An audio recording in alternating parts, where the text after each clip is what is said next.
بسم اللہ الرحمن الرحیم۔ عزیز طلباء و طالبات السلام علیکم۔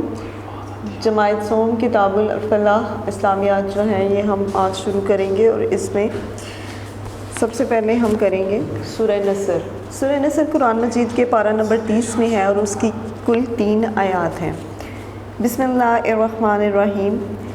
اذا جاء نصر اللہ والفتح ورأیت الناس يدخلون فی دین اللہ افواجا فسبح بحمد ربک واستغفرہ انہ کان توابا۔ تو سورہ نصر جو ہے یہ آپ لوگ یاد کریں گے، اس کی پڑھائی جو ہے وہ ہو چکی ہے۔ اس کے بعد ہم لوگ جاتے ہیں آپ کے باب نمبر 2 آخرت کی طرف، جو کہ صفحہ نمبر 24 پر ہے۔ آخرت کے لفظی معنی ہے بعد میں ہونے والی یا بعد میں آنے والی۔ عقیدہ آخرت سے مراد یہ ہے کہ اس بات پر ایمان رکھا جائے کہ یہ دنیا اور اس میں موجود ہر چیز ایک نہ ایک دن ختم ہو جائے گی۔ اس کے بعد ایک اور زندگی ہے جو ہمیشہ رہے گی، اور اسی کو آخرت کہتے ہیں۔ آخرت میں اللہ تعالیٰ اس کائنات کو دوبارہ پیدا کرے گا، تمام انسانوں کے اچھے اور برے اعمال کا حساب لیا جائے گا۔ حساب کتاب کے اس دن کو روز جزا و سزا بھی کہا جاتا ہے۔ آخرت میں ہر انسان کے اچھے اور برے اعمال کا حساب کتاب ہوگا۔ اس دن انسان اپنے کسی عمل کا انکار نہیں کر سکے گا۔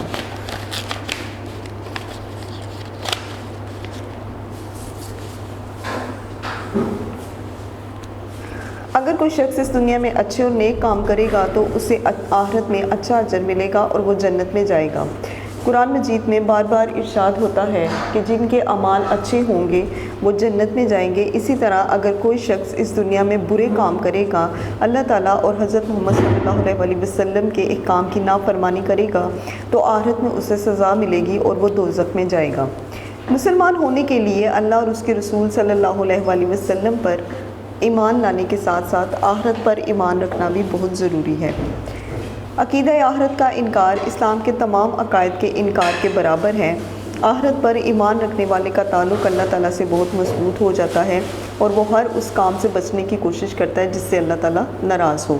عقیدہ آخرت پر یقین رکھنے سے انسان میں اچھی عادتیں پیدا ہوتی ہیں۔ عقیدہ آخرت پر ایمان لانے والا شخص اللہ تعالیٰ کے سوا کسی چیز سے نہیں ڈرتا۔ آخرت پر ایمان رکھنے سے اچھے کام کرنے کی ترغیب ملتی ہے۔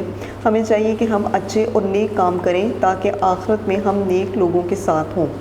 تو آخرت جو ہے باب نمبر 2 اس کی پڑھائی کروائی جا چکی ہے۔ تو آخرت سے مراد یہ ہے کہ ایک مسلمان کا جہاں وہ باقی عقیدوں پر ایمان رکھتا ہے، اس بات پر بھی ایمان رکھنا کہ آخرت کا ایک دن ایسا آئے گا جب ہر چیز جو ہے فنا ہو جائے گی، اور تب انسان کی جزا اور سزا جو ہے انسان کی لکھی جائے گی اس کے اعمال کے مطابق۔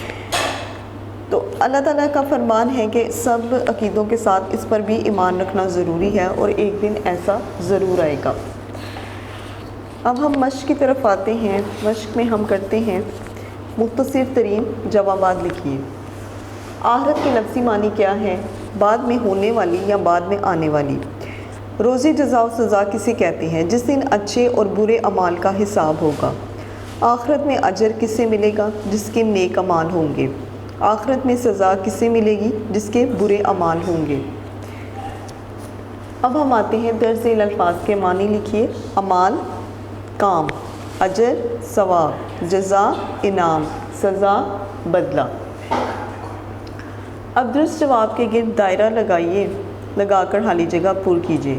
حساب کتاب کے دن کو ڈیش بھی کہا جاتا ہے۔ اہم، روز جزا و سزا، یا پھر خوفناک، روز جزا و سزا بھی کہا جاتا ہے۔ اللہ تعالیٰ اور اس کے رسول صلی اللہ علیہ وسلم پر ایمان لانے والا ہر شخص عقیدہ آخرت پر ڈیش رکھتا ہے۔ خیال، گمان یا ایمان۔ نمبر 3، آخرت میں ہر انسان کے اچھے اور برے اعمال کا ڈیش ہوگا۔ حساب کتاب، ذکر یا اعلان، تو یہ ہوگا حساب کتاب۔ آخرت کی زندگی ہمیشہ رہنے والی ہے، کچھ دیر کی، ہمیشہ رہنے والی یا بدلنے والی۔ درست جملے کے سامنے ٹک اور غلط جملے کے سامنے کراس کا نشان لگائیے۔ آخرت میں اللہ تعالیٰ نے اس کائنات کو دوبارہ پیدا کرے گا، غلط۔ آخرت پر ایمان رکھنے والے کا تعلق اللہ تعالیٰ سے بہت مضبوط ہو جاتا ہے، ٹک۔ آخرت پر ایمان رکھنے والا ہر کسی سے ڈرتا ہے، ٹھیک۔ نیک کام کرنے والے کو آخرت میں اچھا اجر ملے گا، ٹھیک۔ دنیا کی زندگی ہمیشہ رہنے والی ہے، کراس، دنیا کی زندگی ہمیشہ رہنے والی نہیں ہے۔ اب لائن لگا کر الفاظ کا تعلق قائم کر کے جملے لکھیے۔ حساب کتاب کے دن کو روز جزا و سزا بھی کہا جاتا ہے۔ ہر شخص اس دن اس زندگی میں جو کچھ کرے گا آخرت میں اس کا حساب کتاب ہوگا۔ عقیدہ آخرت کا انکار اسلام کے تمام عقائد کے انکار کے برابر ہے۔ آخرت میں انسان اپنے کسی عمل سے انکار نہیں کر سکے گا۔ آخرت میں ایمان رکھنے سے اچھے کام کرنے کی ترغیب ملتی ہے۔ آخرت میں ناکامی سے بچنے کے لیے جو کام نہیں کرنے چاہیے ان میں سے کوئی سے 5 لکھیں۔ جھوٹ نہیں بولنا چاہیے، چوری نہیں کرنی چاہیے، شرک نہیں کرنا چاہیے، غیبت نہیں کرنی چاہیے اور حسد نہیں کرنا چاہیے۔ اب ہم آتے ہیں نیکسٹ کویسچن کی طرف۔ 10 ذیل سوالات کے جوابات لکھیے۔ عقیدہ آخرت کس سے کہتے ہیں؟ تو یہ ہے آپ کا کویسچن کا آنسر۔ عقیدہ آخرت سے مراد یہ ہے کہ اس بات پر ایمان رکھا جائے کہ دنیا اور اس میں موجود ہر چیز ایک دن ختم ہو جائے گی، اس کے بعد ایک اور زندگی ہے جو ہمیشہ رہے گی، اسے ہی آخرت کہتے ہیں۔ تو یہاں تک جو ہے یہ آپ کا کویسچن نمبر 1 کا آنسر ہے۔ اس کے بعد کویسچن نمبر 2 ہے، عقیدہ آخرت پر ایمان لانے کی کیا اہمیت ہے؟ آخرت پر ایمان رکھنے والوں کا تعلق، تو صفحہ نمبر 24 سے یہ آخرت پر ایمان رکھنے والے کا تعلق اللہ تعالیٰ سے بہت مضبوط ہو جاتا ہے اور وہ ہر اس کام سے بچنے کی کوشش کرتا ہے جس سے اللہ تعالیٰ ناراض ہو۔ تو یہاں تک جو ہے جس سے اللہ تعالیٰ ناراض ہو یہ آپ کا کویسچن نمبر 2 ہے۔ پھر اس کے بعد نیکسٹ کویسچن ہے، آخرت پر ایمان رکھنے کے چند فائدے لکھیے۔ کویسچن نمبر 3، آخرت پر ایمان رکھنے سے اچھے کام کرنے کی ترغیب ملتی ہے۔ ہمیں چاہیے کہ ہم اچھے اور نیک کام کریں تاکہ آخرت میں ہم نیک لوگوں کے ساتھ ہوں۔ تو یہ آپ کا کویسچن نمبر 3 یہاں تک ہے جی۔ اب اس کے بعد ہم لوگ اگلا چیپٹر شروع کرتے ہیں اور وہ ہے ہمارا باب نمبر 100، حضرت محمد صلی اللہ علیہ وسلم کے اخلاق حسنہ۔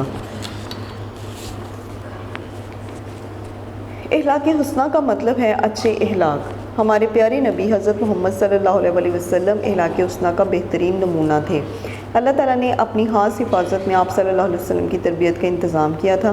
کسی نے حضرت عائشہ رضی اللہ تعالیٰ عنہ سے آپ صلی اللہ علیہ وسلم کے متعلق پوچھا تو انہوں نے جواب دیا، آپ صلی اللہ علیہ وسلم کا خلق قرآن ہے۔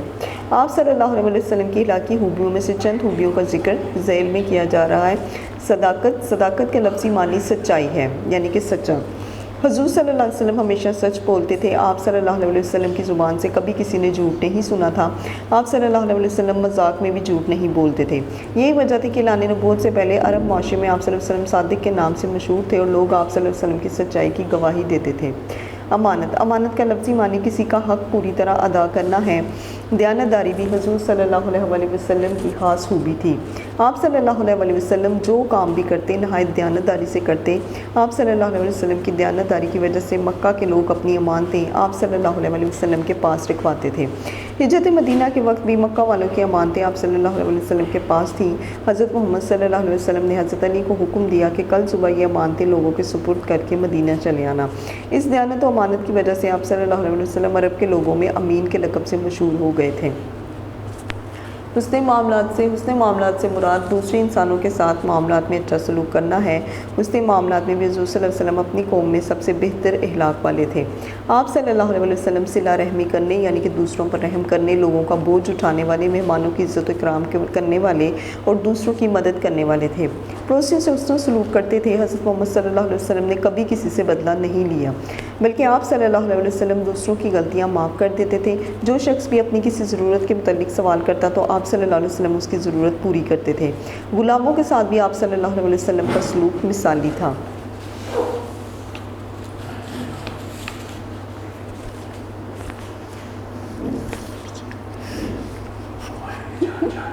آپ صلی اللہ علیہ وسلم کے غلاموں سے سلوک کا اندازہ حضرت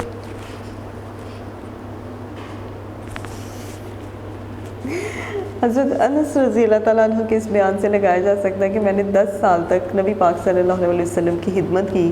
ان 10 سالوں میں حضور صلی اللہ علیہ وسلم نے مجھے ایک بار بھی نہیں ڈانٹا.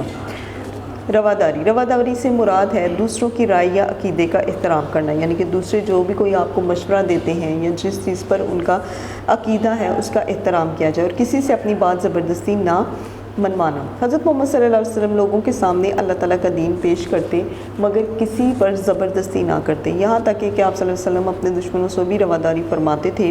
ایک دفعہ آپ صلی اللہ علیہ وسلم اسلام کی تبلیغ کے لیے طائف گئے. وہاں کے لوگوں نے آپ صلی اللہ علیہ وسلم کے ساتھ بہت ظالمانہ سلوک کیا، حتیٰ کہ پتھر مار کر آپ صلی اللہ علیہ وسلم کو زخمی کر دیا، مگر آپ صلی اللہ علیہ وسلم نے پھر بھی ان کے لیے ہدایت کی دعا فرمائی. آپ صلی اللہ علیہ وسلم نے ہمیشہ رواداری سے کام لیا، ہر آزمائش کو برداشت کیا مگر کسی سے بدلہ نہ لیا. صبر و تحمل کے معنی ہے خود کو روکنا اور تحمل کے معنی ہے برداشت کرنا.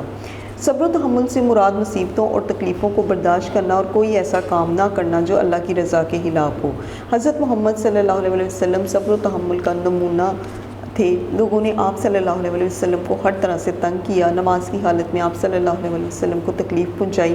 اسلام کی راہ میں ہر آنے والی مشکل اور تکلیف کو آپ صلی اللہ علیہ وسلم نے صبر و تحمل سے برداشت کیا.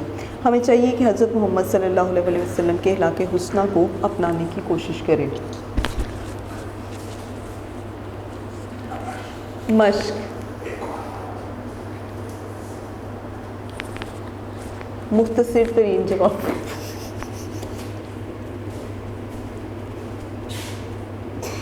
اخلاق حسنہ سے کیا مراد ہے؟ اخلاق حسنہ سے مراد اچھے اخلاق ہیں. حضور صلی اللہ علیہ وسلم صداقت اور امانت داری کی وجہ سے مکہ میں کس لقب سے مشہور ہوئے؟ نمبر 3، ہجرت مدینہ کے وقت آپ صلی اللہ علیہ وسلم کے پاس کن کی امانتیں تھیں؟ مکہ والوں کی. نمبر 4، کون سے صحابی رضی اللہ تعالیٰ عنہ نے 10 سال تک حضرت محمد صلی اللہ علیہ وسلم کی خدمت کی؟ حضرت انس رضی اللہ تعالیٰ عنہ. اب درج ذیل الفاظ کے معنی لکھیے. امین، امانت دار، رواداری، رائے کا احترام کرنا، صادق، سچا، صبر، شکر. دی گئے الفاظ کی مدد سے خالی جگہ پر کیجیے. ہمارے پیارے نبی حضرت محمد صلی اللہ علیہ وسلم ڈیش کا بہترین نمونہ تھے. اخلاق حسنہ. آپ صلی اللہ علیہ وسلم ڈیش میں بھی جھوٹ نہیں بولتے تھے، مذاق میں. حضور صلی اللہ علیہ وسلم جو بھی کام کرتے نہایت دیانتداری سے کیا کرتے تھے.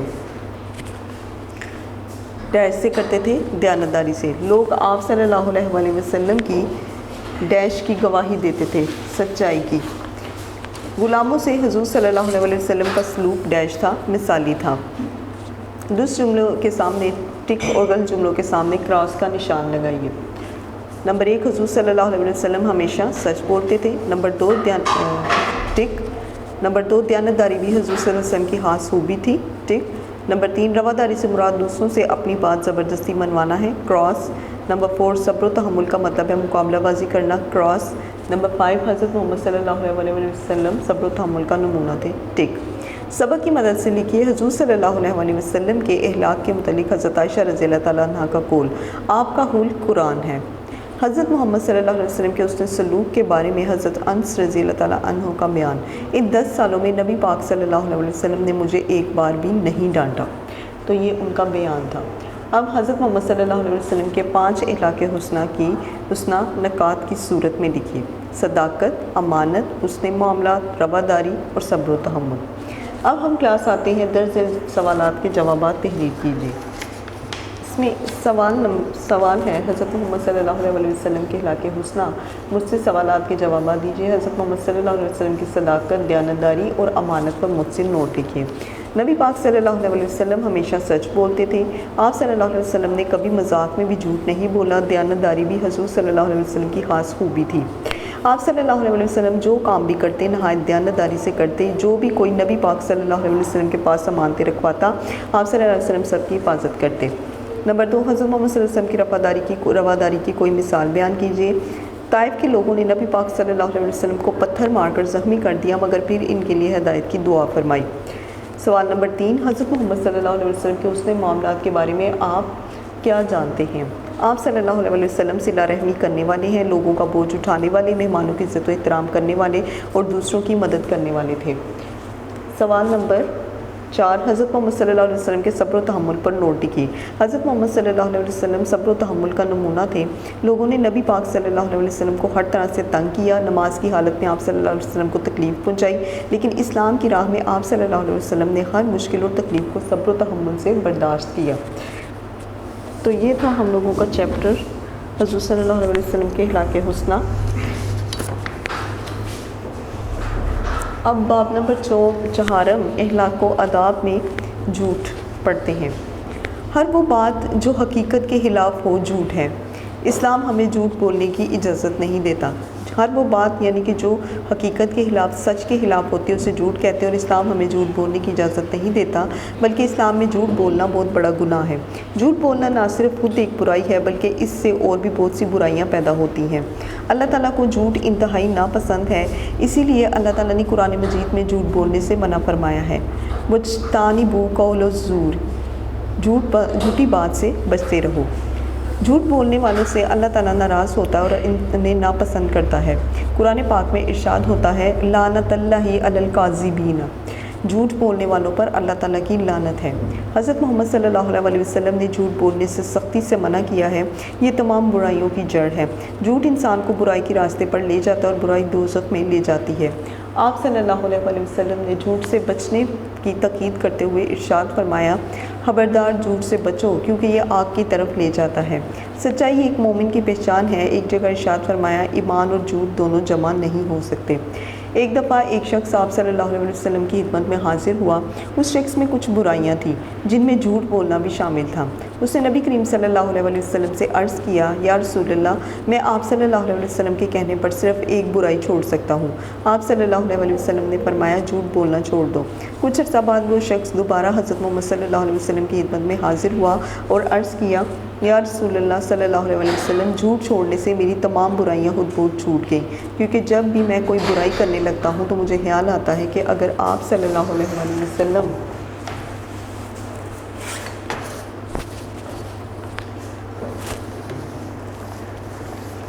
علیہ وسلم نے مجھ سے پوچھا تو میں سچ بول کر اس کا اقرار کرنا پڑے گا، لہٰذا میں اس برائی سے رک جاتا ہوں۔ اس طرح آہستہ آہستہ میری تمام برائیاں ختم ہو گئیں۔ جھوٹ بولنے کے نقصانات۔ جھوٹ بولنے والے سے اللہ تعالیٰ اور اس کے رسول صلی اللہ علیہ وسلم ناراض ہوتے ہیں۔ جھوٹ بولنے والا اللہ تعالیٰ کے ہاں جھوٹا لکھ لیا جاتا ہے۔ جھوٹ بولنے والا جہنم میں جائے گا۔ جھوٹ بولنے والے کا اعتبار کوئی نہیں کرتا۔ جھوٹ بولنے والے کو اپنی ساتھیوں میں کوئی عزت نہیں رہتی۔ جھوٹ بولنے والا جھوٹ پر جھوٹ بولتا ہے۔ جی اب آتے ہیں اس کے مختصر سوالات کی طرف۔ مختصر ترین جوابات لکھیے۔ جھوٹی بات سے بچنے کا حکم کس نے دیا ہے؟ اللہ تعالیٰ نے۔ تمام برائیوں کی جڑ کیا ہے؟ جھوٹ۔ اب سوال نمبر 2، درج ذیل الفاظ کے معنی لکھیے۔ جھوٹ، سچ نہ ہونا، برائی، غلط کام، لعنت، برا بھلا کہنا، اعتبار، یقین۔ سوال نمبر 3، درست جواب کے گرد دائرہ لگا کر خالی جگہ پر کیجیے۔ ہر وہ بات جو حقیقت کے خلاف ہو ڈیش ہے، سچ، جھوٹ یا برائی؟ جھوٹ۔ نمبر 2، جھوٹ انسان کو ڈیش کے راستے پر لے جاتا ہے، برائی، لڑائی یا شیطان؟ برائی۔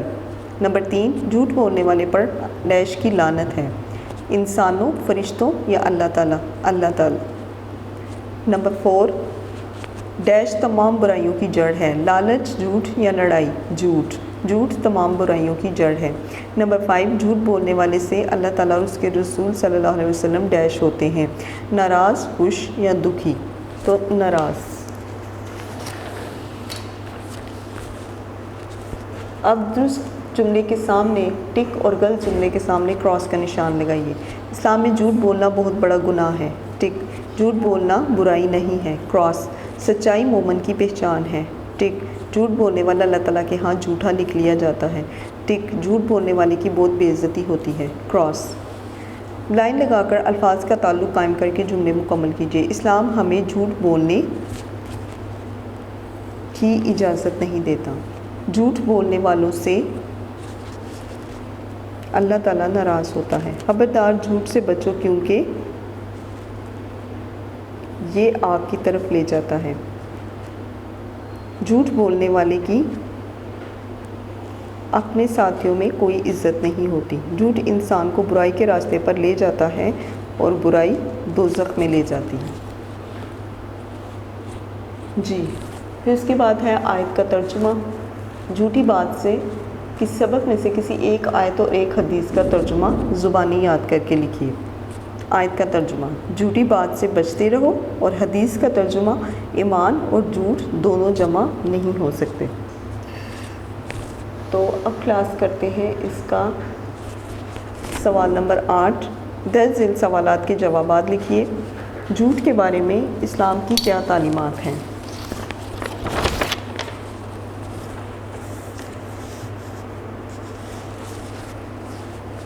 جھوٹ کے بارے میں اسلام کی کیا تعلیمات ہیں؟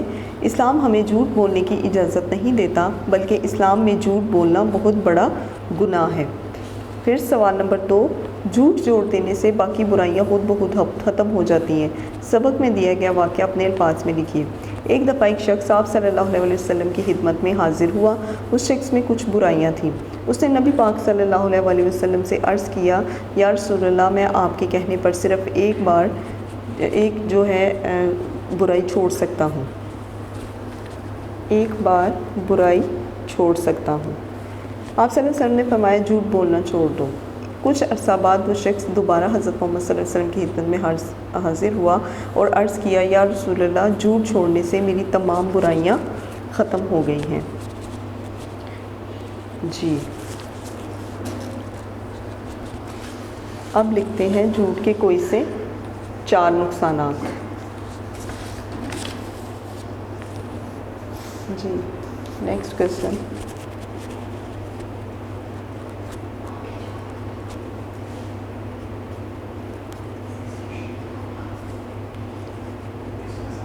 جھوٹ کے کوئی سے 4 نقصانات۔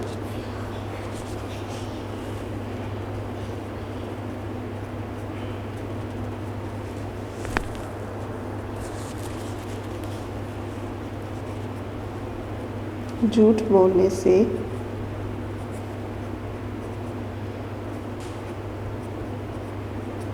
اللہ ناراض ہوتا ہے۔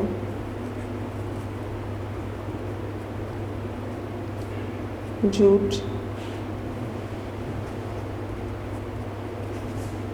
برائی کی طرف لے جاتا ہے۔ جھوٹے شخص کی کوئی عزت نہیں کرتا۔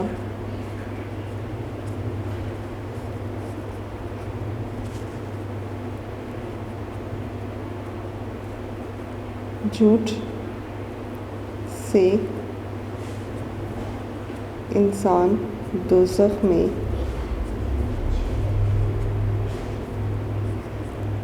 چلا جاتا ہے۔ جی، تو جھوٹ کے کوئی سے 4 نقصان: جھوٹ بولنے سے اللہ ناراض ہوتا ہے، جھوٹ برائی کی طرف لے جاتا ہے، جھوٹے شخص کی کوئی عزت نہیں کرتا، اور جھوٹ سے انسان دوزخ میں چلا جاتا ہے۔ تو یہ تھا آپ کا جماعت دوم کتاب الفلاح، جی جماعت سوم آپ کا جو ہے کتاب الفلاح اسلامیات جو ہے یہ مکمل ہو چکی ہے۔ انشاءاللہ آپ اسے گھر میں ضرور یاد کریں گے۔ اس کے تمام اسباب اور سورہ نصر جو ہے اس کی بھی تلاوت ہو چکی ہے، اسے بھی گھر میں یاد کیجیے گا۔ اللہ حافظ۔ ویڈیو پسند آئی تو لائک کریں، اپنی رائے کمنٹ کریں۔ ایسے ہی مزید ویڈیوز کے لیے ہمارا چینل سبسکرائب کریں اور بیل کا آئیکن دبائیں تاکہ آپ کو ہر ویڈیو کا نوٹیفیکیشن ملتا رہے۔